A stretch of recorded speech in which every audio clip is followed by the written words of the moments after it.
वक्री ग्रह आपको करोड़ों रुपए दे सकता है। वक्री ग्रह आपके जीवन की हर सुख सुविधा दे सकता है। वक्री ग्रह आपको बंगला मोटर गाड़ी दे सकता है। कई लोगों का यह कहना है। और कुछ लोग ये भी कहते हैं वक्री ग्रह आपको गरीबी की रेखा के नीचे लेके चला जाएगा। वक्री ग्रह आपके जीवन की हर समस्या का कारण है। और वक्री ग्रह आपके जीवन के रिलेशन को स्पॉइल कर देगा। वक्री ग्रह आपको कहीं का नहीं छोड़ेगा। यह भी एक मत है। अब इन दो मतों में से कौन सा मत सही लगता है आपको? क्या वक्री ग्रह सच में इतना नुकसानदायक है? क्या वक्री ग्रह बहुत अच्छा है? हम ये सब समझ लेंगे एंड ऑफ द डे। जो हम इस सेशन की बात कर रहे हैं, तो इस सेशन में हम स्टार्ट करेंगे वक्री ग्रह के बेस और साइंस से लेकर के, उनकी शक्तियों से लेकर के, उनकी जागृति से लेकर के, उनके तत्वों से लेकर के, उनको यूज कैसे करना है। और संभवतः अगर मैं हमें समय मिला तो वक्री ग्रह हर राशि बिठा के देखें कौन सा वक्री ग्रह किस राशि में कैसे प्रभाव देता है। ठीक है जी। This is yes sir. All our topic. अब वक्र का मतलब क्या है, कोई बताएगा? हाउ विल यू डिफाइन वक्री ग्रह? Sir, when a person is moving against the motion. Okay, against the motion. Anybody else? अंग्रेज लोग वक्री को क्या बोलते हैं? Retrograde. रेट्रोग्रेड। Retrograde. रेट्रोग्रेड। अच्छा, रेट्रो का मीनिंग क्या है? गाड़ी रिवर्स में जा। Reverse. Reverse. रिवर्स? श्योर? जी सर। जी सर। ठीक है, मतलब बैकवर्ड। तो क्या वक्री का मतलब भी बैकवर्ड ही हुआ? नहीं सर, जी उसकी सर। चाल धीमी हुई। चलिए थोड़ा सा हम समझने का प्रयास करते हैं। वक्री जो है ये एक संस्कृत वर्ड है। ठीक है जी। और संस्कृत में वक्री का मतलब होता है, क्या होता है? हम बोलते हैं वक्र दृष्टि है, वक्र दृष्टि। जब कोई व्यक्ति अगर, जैसे बोलते हैं काना होता है या एक आंख का अंधा होता है, एक आंख होती है, तो हम उसको अक्सर बोलते हैं कि इसकी वक्र दृष्टि, क्रॉस क्रॉस दृष्टि सर। क्रॉस दृष्टि, या यू कैन से कॉन्सेंट्रेटेड दृष्टि। ठीक है। ठीक है। तो वक्री का तिरछी सिंपल, दृष्टि। वक्री का मतलब होता है टेढ़ा। हम्म। वक्री का मतलब होता है कर्व्ड। वक्री का मतलब ये नहीं होता है बैकवर्ड, लेकिन अंग्रेजों ने उसको, जो जिसने पाया उसको बनाया। ठीक है, because is a Sanskrit word. Sanskrit word है वक्री, संस्कृत से डिराइव हुआ है। ये तो मानते हो आप लोग? Yes sir. ठीक हाँ है। सर। इसीलिए जो गांधार नरेश थे शकुनी, उनको वक्र दृष्टि कहा जाता था। उन्होंने विनाश कर दिया ना। अब वक्र दृष्टि विनाश कर सकता है, ये तो क्षमता उसके अंदर है। लेकिन वही वक्र दृष्टि उस संस्था, उस व्यक्ति को, उस राज्य को बहुत आगे भी ले जा सकता था। क्योंकि वक्र जो है एक पावर है। मुझे एक चीज बताओ, महाभारत किसने कराई? शनि ने, ये शकुनी ने कराई, सबको पता है। जी। ठीक है। तो अब वक्री ग्रह को समझने के लिए हम लोग स्टार्ट करते हैं कि वक्री ग्रह है क्या। ठीक है। और उसके पीछे का विज्ञान, पहला टॉपिक हमारा ये होगा। अब इसको समझने के लिए हम लोग थोड़ा सा ऊपर जाते हैं। ठीक है, ये क्या है? मेरा प्यारा अर्थ, जिसे हम लग्न कहते हैं। ठीक है। ये पिक्चर आप पहले भी देख चुके हो, लेकिन फिर भी हम इसको थोड़ा विस्तार से स्टडी करने का प्रयास करेंगे। ठीक है जी। अब आप ध्यान से देखेंगे कि जो सूर्य है, सूर्य का व्यास बहुत बड़ा है। और उस सूर्य के सामने हमारा जो अर्थ एक छोटा सा डॉट है। और इसके बाद मैंने इसके ऊपर एक गोल चक्कर लगाया है। वो गोल चक्कर क्या है? वो है चंद्र की परिक्रमा। ये वीनस है, अर्थात शुक्र। ये मरक्यूरी है, जो छोटा सा डॉट दिख रहा है, अर्थात बुध। ये आपका मार्स है। ये जुपिटर, मार्स मतलब मंगल, जुपिटर मतलब बृहस्पति, और सैटर्न मतलब शनि। उसके बाद यूरेनस और नेपच्यून आते हैं, जिनको हम लोग नहीं कंसिडर करते। नहीं कंसिडर करने के पीछे का वैज्ञानिक बार पहले ही बता चुका, हम वापस कभी चर्चा कर लेंगे। अभी इसको हम बाहर कर देते हैं। ठीक है। एक चीज आपको समझ में आ गई कि ये जो धरती है ना, हमारा अर्थ, प्यारा अर्थ, इस अर्थ के आसपास में क्या है? क्या है? स्पेस। स्पेस मतलब ये बहुत बड़ा अग्नि का गोला जो हमें देख रहा है, और वो इन सबको एनगल्फ कर सकता है, इन सबको, इतनी शक्ति रखता है। अब इसी को हम थोड़ा सा और डिटेल में स्टडी करने का प्रयास करेंगे, ठीक है, और डिटेल में, कि ये ग्रहों की संरचना कैसे हुई। अगर आप इसको और डिटेल जब स्टडी करेंगे तो आप एक चीज पाएंगे। क्या पाएंगे? Again the same old story. क्या? ये मेरा सन, Mercury, Venus, Earth, Mars, Jupiter, Saturn, ये ऑर्बिट है। और इन ग्रहों का जब प्रभाव हम पे पड़ता है वही कुंडली बनाती है। इन ग्रहों का प्रभाव, it include Sun, Mercury, Venus, ठीक है। अर्थ के अराउंड एक ऑर्बिट है जिसे हम कहते हैं, एक छोटा सा डॉट और मैं बना देता हूं आप लोग की सुविधा के लिए, आप लोग को ऐसा समझ में आ जाए। और वो डॉट क्या है पता है? मून। मतलब अर्थ के ऊपर एक चक्कर लगा रहा है जो कि मून है, ठीक है। उसके बाद मंगल, जुपिटर। तो अर्थ के नजदीक में कौन से तीन ग्रह सबसे नजदीक है? एक है चंद्र जो कि उसका उपग्रह है, दूसरा है वीनस जो कि लेफ्ट साइड में है, और तीसरा है मार्स जो कि राइट साइड में है। यहां तक आपको पिक्चर क्लियर हो गया होगा। अब ये जो ग्रह है, सभी ग्रहों के बाहरी तरफ क्या है, कौन सा तत्व है? आउटर ऑर्बिट में क्या है ये, जिसे हम ब्लैक होल बोल सकते हैं, पूरा खाली है, Space. स्पेस। इस स्पेस को हम क्या बोलते हैं पता है? आकाश तत्व, ठीक है जी। ये जो पूरा खाली है ना, खोखलापन, ये पूरा आकाश तत्व है। मतलब अगर हम एस्ट्रोलॉजी की बात करें, अगर हम अपनी बात करें, तो हम पे सबसे ज्यादा इफेक्ट जो पड़ सकता है वो किसका पड़ सकता है? आकाश तत्व की। ब्रह्मांड पूरा आकाश तत्व से भरा हुआ है। You getting a point? हाँ। उस आकाश तत्व के बाद हम जैसे ही इस धरती पे आते हैं, जैसे इस धरती पे आते हैं, ठीक है, तो एक वायुमंडल मिलेगा आपको, हाँ या ना? एक वायुमंडल मिलेगा, नहीं मिलेगा? Yes, sir. Yes, sir. एक वायुमंडल मिलेगा। वो जो वायुमंडल है, वो जो वायुमंडल है, कहने का मतलब एक जो वायुमंडल मिलेगा इस साइड पे, वो जो वायुमंडल है वो क्या है? वो आपका वायुमंडल है वायु तत्व। सही कह रहा हूं मैं? इसके Yes, sir. इसके बाद क्या आया? पृथ्वी और जल तत्व। देखिए हमारी धरती है, धरती के अंदर जल है। और अग्नि तत्व कहां चला गया? इसके नीचे अग्नि, और इसके बाहर एंड में अग्नि। मतलब अग्नि तत्व जो है दोनों छोर पे है। तो अगर आप ऑर्बिटल स्टडी करेंगे तो आपको एक चीज समझ में आ जाएगा कि पृथ्वी तत्व, क्योंकि धरती और जल तत्व दोनों मित्र है, ठीक है, और वायु तत्व और आकाश तत्व, आकाश तत्व, वायु तत्व और आकाश तत्व, ये क्या है? दोनों मित्र है। और अग्नि तत्व दोनों तरफ है, दोनों तरफ का लिंकेज अग्नि तत्व देता है, क्योंकि धरती के अंदर पूरी अग्नि है, पूरा ज्वाला है, पूरी ज्वालामुखी है। यहां तक किसी को शंका है कोई? नहीं सर। नहीं. ये मैं पहले बता दे रहा हूं। अब क्योंकि हम इसको यूज करेंगे आने वाले टाइम में, हम जब वक्री ग्रह को स्टडी करेंगे तो हमें तत्वों को खेलना पड़ेगा। ये साइंस पूरा तत्वों का है जो आप लोगों को नहीं पता है, ठीक है, क्योंकि जब हम रेमेडी करेंगे तो बिना तत्वों के रेमेडी संभव नहीं है, ठीक है। अब हमने जब चर्चा की थोड़ी देर पहले, तो हमने क्या चर्चा की कि वक्री ग्रह का तात्पर्य होता है कि वह वक्र दृष्टि, अर्थात टेढ़ा, अर्थात कर्व, अर्थात तिरछी नजर, तीक्ष्ण। तीक्ष्ण शब्द सबसे बेटर रहेगा। अब इन ग्रहों में जो वक्री ग्रह होते हैं वो केवल 5 होते हैं, केवल 5 होते हैं। टोटल कितने ग्रह है? हाँ जी, नौ। 9। नाइन। 9 ग्रह में से 2 ग्रह छाया ग्रह जिसे हम कहते हैं राहु और केतु, ठीक है। आप कहते हो सर वो सदा वक्री रहते, मैं उनको वक्री नहीं मानता, वो भी वक्री नहीं है। वो दोनों रिवर्स होते हैं, दे आर नॉट वक्री। वो रिवर्स चलते, उल्टा चलते, ठीक है जी, वो वक्री नहीं है।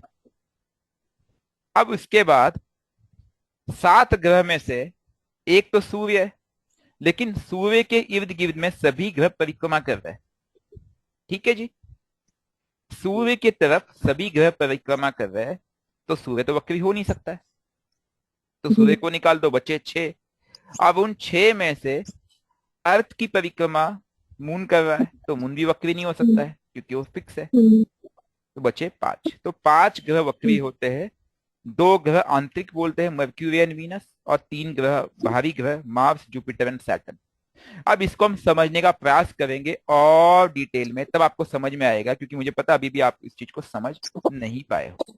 ठीक है जी, उसको समझने के लिए अब हम जाते हैं सोलर सिस्टम में। Before we go to solar system, में कुछ वीडियोस दिखाऊंगा आपको and we will discuss in detail कैसे काम करते हैं। एक छोटा सा अनुरोध है आप सबको कि आपको ये मैं चीजें शेयर करूंगा। हम नवंबर में ज्योतिष बेसिक कोर्स लॉन्च करेंगे। ठीक है, पूरा डिटेल डिस्कशन होगा स्टार्टिंग फ्रॉम स्क्रैच। जो एक जिनको ABCD भी नहीं आती एस्ट्रोलॉजी की, ग्रह क्या होते हैं, तारे क्या होते हैं, प्लैनेट क्या होते हैं, कुछ नहीं होते उनके लिए। ठीक है, और उनकी प्रॉब्लम को स्टार्ट करके उनकी समस्याओं के निवारण तक, डाउट सेशन तक। तो इस तरह के पोस्टर्स मैं आपको दूंगा, प्लीज इसे आप शेयर कीजिएगा अपने सोशल मीडिया अकाउंट पे। हमें इस ज्ञान को फैलाना, हमें लोगों तक ज्योतिष को सिखाना है। ठीक है जी, चलिए back to planet in solar system. अब मैं आपको कुछ वीडियोस दिखाऊंगा, इससे आपको ऐसा समझ में आ जाएगा कि प्लैनेट कैसे काम करते हैं। ये मेरे पास सूर्य है और सूर्य की तरफ सभी ग्रह चल रहे हैं। इसमें आप देखो, सबसे पहले मर्क्यूरी है जो कि बहुत तेज भाग रहा है घोड़े की तरह। फिर उसके बाद वीनस है, उसके बाद ये हमारा प्यारा अर्थ है जो नीले कलर का चल रहा है। इसके बाद ये मार्स है, इसके बाद ये बड़ा सा जुपिटर है, और फिर ये सैटर्न। सैटर्न देखो कितना धीमी चाल चल रहा है, मंद गति बोलते हैं हम इसको, मंद। ठीक है, कछुए की गति है इसकी, देख रहे हो आप। फिर उसके बाद Yes, sir. उसके बाद यूरेनस और नेपच्यून को दिखाया गया है। ठीक है, फिर एंड में प्लूटो को भी दिखा दिया गया है। तो ये ऑर्बिट है। तो ये तो आपको पिक्चर क्लियर हो गया होगा कि ग्रह कैसे चल रहे हैं। एक्चुअल में हम सब सूर्य की परिक्रमा कर रहे हैं, और इनका प्रभाव को जो हम स्टडी करते हैं वही एस्ट्रोलॉजी है। अब रेट्रोग्रेड को समझने का प्रयास करते हैं। एक छोटा सा प्रयास है, आप लोग समझ जाओगे कि रेट्रोग्रेड होता क्या है। बड़े ध्यान से देखिएगा, फिर उनके इफेक्ट को हम डिस्कस करेंगे कि वो कैसे हम पे प्रभाव डालता है। ठीक है, ये वीडियो ध्यान से देखिए, आप बड़े ध्यान से देखिए। ये मेरा सूर्य है, दिख रहा है आपको, ये अर्थ है, और ये मेरा मंगल है। ठीक है, अब क्या है, दोनों घूम रहे हैं लेकिन दोनों की गति अलग अलग है। दोनों की गति अलग अलग है। क्यों? क्योंकि ये सूर्य के नजदीक है और ये सूर्य से दूर है। सूर्य के नजदीक अर्थ है और सूर्य से दूर मंगल है।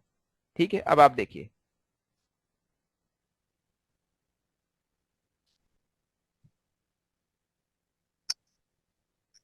आप लोग को ऊपर का पोर्शन दिख रहा है क्या? हाँ सर. ऊपर के पोर्शन में क्या नजर आया आपको? एक कर्वेचर। फिर से मैं जा रहा हूं यहाँ पे, फिर से बैक जाता हूं मैं, समझने की कोशिश करो। ये जो रिलेटिव डिस्टेंस है इन दोनों के बीच का, ठीक है, देखो अब ये दूरी कम हुई, अब ये दूरी कम हुई।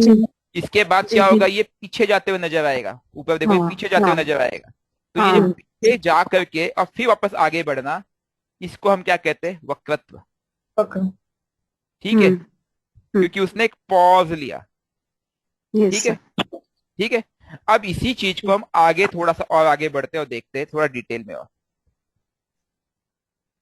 अभी देखो, अब क्या करेंगे, आपको पता है कि जब हम एस्ट्रोलॉजी की बात करते हैं हम अर्थ को स्टेशनरी मानते हैं, क्योंकि हमारा जन्म इस धरती पे हुआ है, इसीलिए हम इस अर्थ को स्टेशनरी मानते हैं और पूरे इस विज्ञान को हम अर्थ के रिलेटिव में स्टडी करते हैं।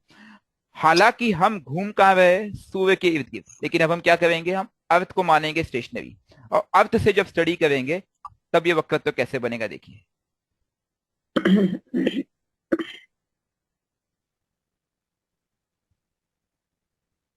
मतलब समझ में आई बात कुछ?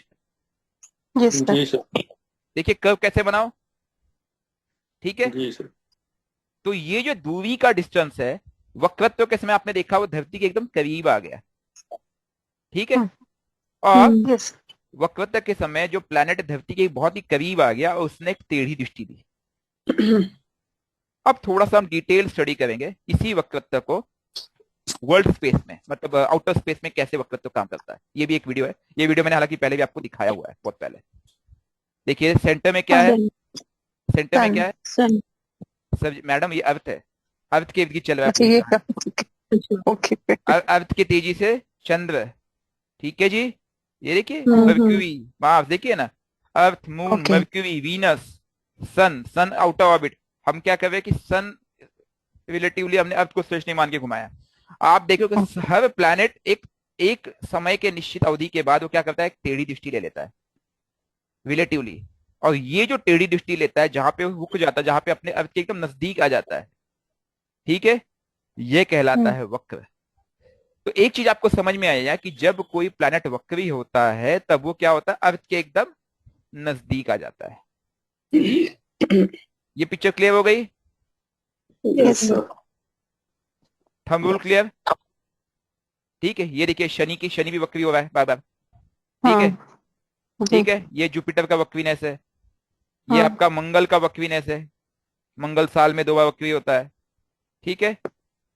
आप खुद देखो ऑर्बिट्स को देखो, वीनस और मर्क्यूरी, क्योंकि मून अर्थ के चारों तरफ घूम रहा है और सन भी अर्थ के चारों तरफ घूम रहा है, इसलिए ये दोनों प्लैनेट कभी वक्री नहीं होते, हाँ, ठीक है। क्योंकि जी। इनके बीच की दूरी हमेशा हमेशा कैसी होती है, वो स्टेशन। स्टेशनरी ऑर्बिट होती है, मतलब फिक्स नहीं होती है, नहीं तो आप बोलोगे से इक्वल डिस्टेंस है, क्योंकि ये हम्म। एलिप्टिकल घूमते हैं। लेकिन वो क्योंकि एक दूसरे से तुलनात्मक चल रहा है, इसलिए वो वक्री नहीं हो सकते, हम्म। ठीक है। क्योंकि चंद्र जो है अर्थ के इर्द गिर्द घूम रहा है, और क्योंकि सन के इर्द गिर्द अर्थ घूम रहा है, ठीक है, इसलिए ये दोनों हम्म। कभी वक्री नहीं होते। तो ये वीडियो से तो क्लियर हो गया ना वक्री क्या है। जी। अर्थ यस। को स्टेश नहीं हाँ मानोगे जी। तो जब भी वो इस तरह का एंगुलर मूवमेंट लेगा नजदीक आने के बाद, ठीक है, तो हाँ। यह हाँ। वक्री कहलाता है जब ये बहुत ही नजदीक आ जाते हैं। अब नजदीक आने पे ऐसा क्या हो जाता है कि इसकी हाय तौबा मच जाती है। अब सवाल ये उठता है, हाय तौबा मंगल वक्री हो गया, हाय तौबा शनि वक्री हो गया, होता है नहीं होता, जी सर। कुछ तो होता होगा। आप लोगों के चार्ट में, कई लोगों के चार्ट में, ठीक है, आपको कई ग्रह वक्री मिलेंगे, हाँ किसी किसी चार्ट में मैंने 5 से 6 ग्रह भी वक्री देखे, जी। ठीक है। जी मतलब सर। मैं 6 ग्रह तक वक्री देख, 5 ग्रह तक वक्री देख चुका हूं मैं, शायद, क्योंकि राहु केतु को छोड़ दो, राहु केतु देख चुका हूं मैं, 2 बार देखा है मैंने, ठीक है। तो जी। ये नजदीक आना, नजदीक आने पे क्या होगा, इसको समझने के लिए अगेन हम लोग बैक टू पेविलियन जाते हैं, जिसे हम कहेंगे ग्रह रचना, अर्थात एस्ट्रोलॉजिकल चार्ट। ये चार्ट बना कैसे, चार्ट ऐसे बना कि हम पे, अर्थात अर्थ पे एक ग्रेविटी का प्रभाव था, ठीक है।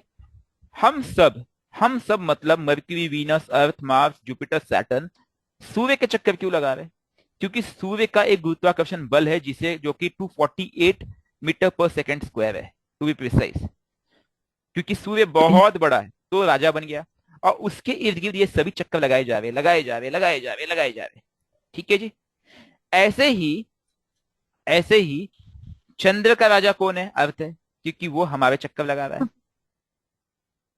क्योंकि वो हमारे ग्रेविटी में फंसा पड़ा है। 9.81 मीटर पर सेकेंड स्क्वायर का हमारा गुरुत्वाकर्षण बल है, उस बल के अधीन होकर के चंद्र हमारे चक्कर लगा रहा है, गोल गोल गोल गोल। ऐसे ही सैटर्न की भी अपनी ग्रेविटी, इसके कई तारे हैं, कई कई उपग्रह है जो इसके चक्कर लगा रहे हैं। अब कहानी ये बनती है कि सबकी अपनी ग्रेविटी है, जुपिटर की ग्रेविटी 24.6 मीटर पर सेकेंड स्क्वायर के आसपास है, मार्स की अपनी ग्रेविटी, वीनस की अपनी ग्रेविटी। तो ये जो ग्रेविटी है, सब गुरुत्वाकर्षण बल है, ये एक हम सबको बांधे रखता है एक संबंध में, कि हम उस ध्रुवीकरण से निकल नहीं पाते। जब मैंने आपको ये वीडियो दिखाई थी कि ये गोल घूम रहे हैं, ठीक है, ये मैंने अर्थ के ऑर्बिट पे दिखाई थी। इसी को जब मैंने जो पहली वीडियो दिखाई थी, एकदम प्रथम वीडियो, ठीक है, कौन सी वाली, प्लैनेट्स इन सोलर सिस्टम, इससे आपको एक चीज तो समझ में आ गई कि सब बंधे हुए हैं। ये जो सोलर सिस्टम है, बंधन है, बंधन सबका बंधन है। जैसे हमने जन्म लिया, हम जन्म मरण के बंधन में, हर व्यक्ति एक बंधन में है, जैसे ही ये प्लैनेट भी बंधन में है, ठीक है। अब जब ये प्लैनेट का जो बंधन है, ये प्लैनेट के बंधन को ही हम एस्ट्रोलॉजी कहते हैं कि हम पे किसका कितना प्रभाव पड़ा। अब ऐसी परिस्थिति में मान लेते हैं कि कोई ग्रह आपसे एकदम नजदीक आ जाए, तो क्या उसका प्रभाव बढ़ेगा या नहीं बढ़ेगा? बढ़ेगा। बिल्कुल बढ़ेगा, स्वाभाविक है, क्योंकि वह ग्रह हमसे बहुत करीब आ गया है, निकटतम डिस्टेंस पे आ चुका है। ठीक है, अगर मैं बोलता हूं मंगल मेरे बहुत करीब आ गया, मुझे पता है कि मंगल एक दूरी पे था, मंगल सपोज यहां पे है, तो उसकी दूरी अर्थ से इसके मुकाबले तो डबल हो गई ना जी। हम्म। यहाँ अर्थ से इसकी दूरी डबल, यहाँ देख लो, और अर्थ से इसकी दूरी देख लो जो वक्री हुआ। तो मंगल अगर आपसे आधी दूरी पे नजदीक आ गया है, तो ये तो उसकी शक्ति बढ़ गई। और जब वो यहाँ पे वक्री होता है तो स्टैंड स्टिल हो जाता है, अर्थात वो आपको पूरी तरह से निहारता है, फोकस हो जाता है। तो क्या हो गया, उस ग्रह की पावर बढ़ गई, उसकी शक्ति क्या हो गई, बढ़ गई। तो एक चीज हमें समझ में आ गई कि वक्रत्व का मतलब क्या हुआ है, उससे दो संबंध बनते हैं। पहला संबंध कि वो उसकी तीक्ष्ण दृष्टि है, वो आपको देख रहा है, आई एम वॉचिंग यू। कई बार हम क्या करते हैं, वो ब्रिटिशर्स लोगों का एक डायलॉग होता है ना, दो उंगली दिखाएंगे अपनी दो आंखों के रूप में और बोलेंगे आई एम वॉचिंग यू। हाँ। देखा है ऐसा, मूवीज वगैरह हाँ में भी सर। देखा होगा। जी कई सर। बार दो उंगली दिखाएंगे और आपकी आंखों की तरफ दिखाएंगे, ऊपर से बोलेंगे आई एम वॉचिंग यू। ऐसे ही यस सर। वक्री ग्रह कहता है आई एम वॉचिंग यू, बस, ओके। Simple definition. ठीक है, अब गॉड का गिफ्ट है या पनिशमेंट, ये हमें स्टडी करना है। वो मुझे वॉच कर रहा है, ये तो मुझे समझ में आ गया। वक्री ग्रह मुझे देख रहा है, ये मुझे समझ में आ गया। जब भी मेरे घर में मेरी कुंडली में कोई ग्रह वक्री है, इससे मुझे समझ में आ जाता है कि वह मुझे देख रहा है। और जब आपको कोई देखता है तो आपको कैसा लगता है? स्पेशली में लड़कियों लेडीज को, उनको भी इस चीज का एहसास होगा कि कोई अगर आपको जी सर। गलत निगाह से देख रहा है तो आपको बहुत बुरा लगता है नहीं लगता है? हाँ सर। आप अनकंफर्टेबल हो जाते हो, यस सर। स्वाभाविक है ये। हम्म। तो जब आपको कोई वॉच करता है, देखो यही कारण है कि आपने एक चीज ऑब्जर्व किया होगा, वो मैं हमेशा बोलता हूँ वो चार लोग मुझे आज तक मिले नहीं, क्योंकि जो व्यक्ति वो चार लोगों को ढूंढते हैं, मतलब हमेशा कि वो मुझे देख रहा है, वो क्या बोलेगा, वो हाँ। क्या सोचेगा। यही स्वभाव वक्री ग्रह का है कि वो हमेशा कंटिन्यूअसली कंसिस्टेंटली ऑब्जर्व करता रहता है, और हम उसको लेकर के दुखी रहते हैं, क्यों मुझे देख रहा है, वो मुझे देख रहा है, वो मुझे देख रहा है, वो मुझे देख रहा है। भाई वो तो देखेगा, वो उसका काम कर रहा है, वो उसका काम कर रहा है, वो उसकी आंखें वो देखेगा, ही इज वॉचिंग यू। ठीक है, अब उसकी वॉच को प्रॉफिटेबली लॉजिकली दिशा देने का काम आपको करना है। मतलब एक चीज मुझे समझ में आ गई कि वक्री ग्रह मतलब उसकी शक्ति बढ़ गई है। वक्री ग्रह मतलब वो मुझ पे निगाह रखे हुए है, वो क्या है, मेरा मेरा वॉच कर रहा है। वो क्या है, सीबीआई है, वो क्या है, रॉ हाँ। एजेंट है। बेटर वर्ड यूज करूंगा, वक्री ग्रह क्या है, वो सीआईडी का काम कर रहा है, जासूसी कर रहा है। तो वक्री ग्रह को मैं दो शब्दों में डिफाइन करूंगा, पावरफुल प्लस प्लस प्लस, क्या कर रहा हो, आई जास, वॉचिंग। जासूसी। ठीक सर है, फोकस फोकस। फोकस। तो अगर जासूस को इंग्लिश में क्या कहोगे आप? Detective. Detective, spy, I spy, watching. I watching कर रहा है। Spy, spy, better word use कर दिया आपने, स्पाई। ओके।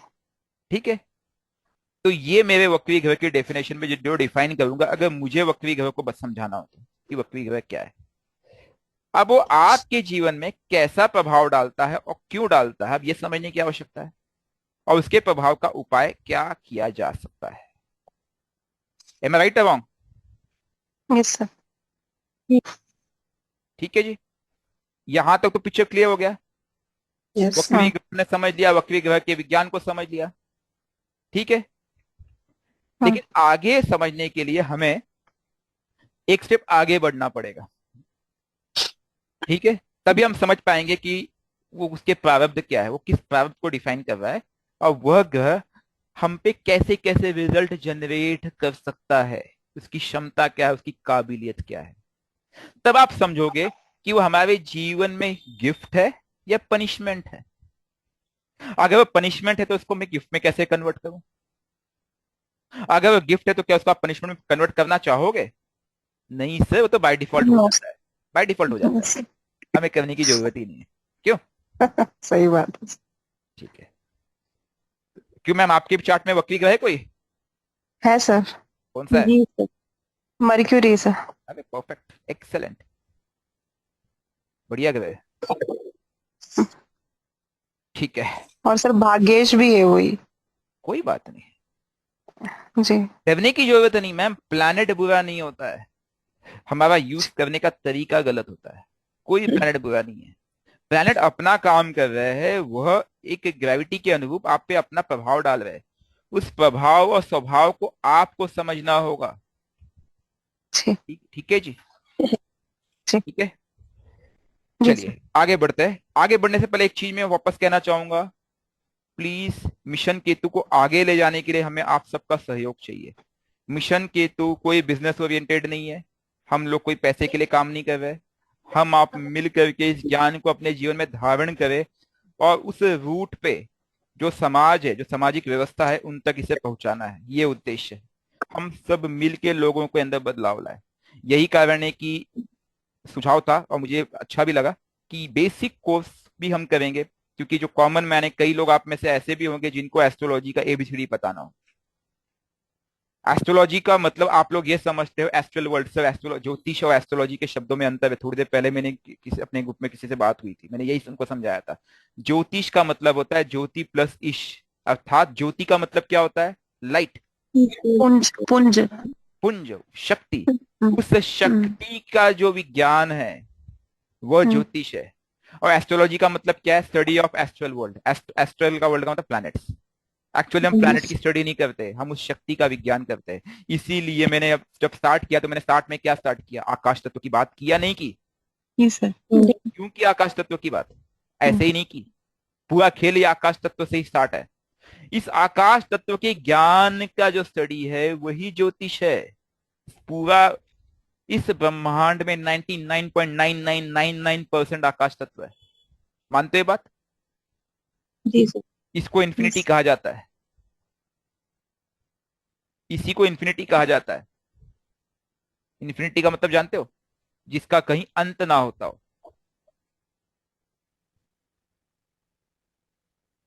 ठीक है, तो आगे बढ़ते हैं। हम इसी एस्ट्रोलॉजी को आगे लेकर के, तो हमें एक चीज और समझ में आएगा अभी, और वो ये चीज है कि 5 ग्रह हमारे वक्री हो सकते हैं, जिसे मर्क्यूरी, वीनस, मार्स, जुपिटर और सैटर्न है। इसमें से 2 ग्रह आंतरिक ग्रह है और 3 और ग्रह दो भाई। बाहरी भाई। ग्रह है, बाह्य ग्रह। ओके, अब मैं इसको अगर ऑर्बिटल खींचू मैं इस अर्थ से, ठीक है, अर्थ से, तो आंतरिक ग्रह कौन से? मर्क्यूरी और वीनस, तो ये दोनों भी वक्री हो सकते हैं। ठीक है, 1 2। और बाहरी ग्रह में कौन कौन से? Mars, Mars Jupiter Saturn. Jupiter और सैटर्न। सैटर्न। ठीक है जी। आप बोलोगे सर वीनस है, नेपच्यून से, वो भी हो, वीनस और नेपच्यून वो भी हो सकते हैं, लेकिन हम उनको कंसिडर नहीं कर सकते करते, क्योंकि वो धरती से बहुत ज्यादा दूर है और उनका प्रभाव नगण्य माना जाता है। ठीक है। एक तर्क ये भी कहते हैं कि सर सैटर्न मेरे दादा की उपाधि, सैटर्न और राहु दादा परदादा की उपाधि है, और उसके ऊपर की जो पीढ़ी है उसको हम यूरेनस और नेपच्यून कहते हैं। मैं उससे भी सहमत हूँ, बट मैंने वो पूरा प्रारब्ध, वो मैंने राहु को सैटर्न को दे दिया, वो पूरा खेल ये पर्याप्त है, इन तक जाने की जरूरत ही नहीं है। ठीक है, आज के जीवन में ये आते भी नहीं है और कई बार ये निकल भी जाते हैं। ठीक है, पितृ योनि के वो बहुत बाहर के परे हो जाते हैं, वो प्रेत योनि में चले जाते हैं। इसलिए कहा जाता है प्रेत का स्थान, कई बार कुछ शास्त्रों में ये भी कहा गया है कि उसके परे जो ग्रह है वहां पे प्रेत का स्थान है। ठीक है, प्रेत कारक कहा जाता है। अब मार्स और जुपिटर के बीच में एक बेल्ट है जिसे हम कहते हैं एस्ट्रॉइड बेल्ट, सुना आपने उसके बारे में? Yes sir. हाँ, मार्स और जी सर। मार्स और जुपिटर के बीच में ऐसे छोटे छोटे छोटे छोटे लगभग 20-25 लाख छोटे छोटे टुकड़े, वह भी वह भी भ्रमण कर रहे, किसके? किसका भ्रमण कर रहे हो? सूर्य। सूर्य का, इसको कहा जाता है एस्ट्रॉइड बेल्ट। ठीक है। जी। हाँ? हाँ। तो जो यस सर। राहु का संबंध है कहीं ना कहीं इससे है। आप बोलोगे सर राहु का संबंध ऐसे थोड़ी इससे है, हमने तो ये कहीं पढ़ा ही नहीं। वो मैं अभी आपको बताऊंगा वो कैसे काम करता है, क्योंकि राहु केतु पे भी हमें भी आएंगे, क्योंकि बिना राहु केतु के वक्रत्व खत्म नहीं होगा। Yes sir. ठीक है। जी। तो इंटरनल प्लैनेट, आउटर प्लैनेट पे 5 ग्रह वक्री होते हैं।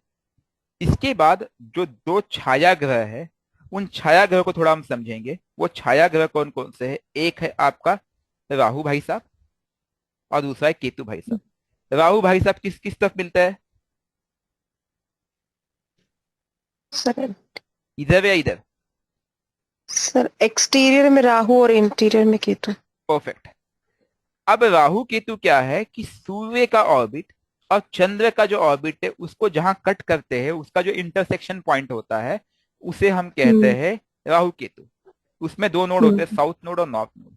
तो जो नोड सूर्य की तरफ है उसे हम केतु कहते हैं, और जो हम्म। नोड किसकी तरफ है, सूर्य से बाह्य जो बाहर की और तरफ है, बाहर की तरफ है उसे हम राहु। राहु कहते हैं। तो राहु केतु को अगर मैं डिफाइन करना है तो उसके लिए मुझे वापस से नोड फॉर्म करना पड़ेगा, और इस नोड को स्टडी करेंगे हम ऐसे। ओके। और इसको मैं बना दूंगा राहु, इसको बना दूंगा मैं केतु, और इसको बना दूंगा मैं राहु। ठीक है जी। यस। लेकिन जो राहु का जो स्थान है वह इन एस्ट्रॉइड के बीच में है। इसलिए आपने देखा होगा कि मंगल के बाद दशा किसकी आती है? राहु की। कुछ समझ आ रही बात? जी सर। और केतु की दशा कहाँ आती है? मर्क्यूरी के पहले मरक्यूरी से पहले कि मर्क्यूरी के बाद? और मरक्यूरी के बाद आती है। मर्क्यूरी के बाद। मरक्यूरी के बाद। मर्क्यूरी हाँ जी सर, वीनस के पहले। वीनस के वीनस के पहले। वीनस के पहले। तो इससे आपको चीज समझ में आई कि केतु का स्थान यहाँ है, और राहु का स्थान जुपिटर का मार्स। पिक्चर क्लियर हो गया? अब जी सर। मुझसे सहमत हो अब आप लोग? जी सर। Yes sir. अब ऑर्बिट क्या होगा? केतु, वीनस, उसके बाद सूर्य, उसके बाद चंद्र, चंद्र, फिर मंगल, राहु, जुपिटर, सैटर्न, जुपिटर, और फिर मर्क्यूरी। तो उत्पत्ति का कारण कौन बना? केतु बना। केतु से आरंभ हुआ और मर्क्यूरी पे गोल घूम के अंत हुआ। विंशुद्धि दशा को समझने का प्रयास कीजिए। केतु से आरंभ हुआ और मर्क्यूरी पे अंत हुआ। ठीक है जी। जी सर। इसको हम सेशंस को आगे लेंगे, क्योंकि अभी क्लास ये एंड हो जाएगा। नेक्स्ट सेशन में हम वापस से स्टार्ट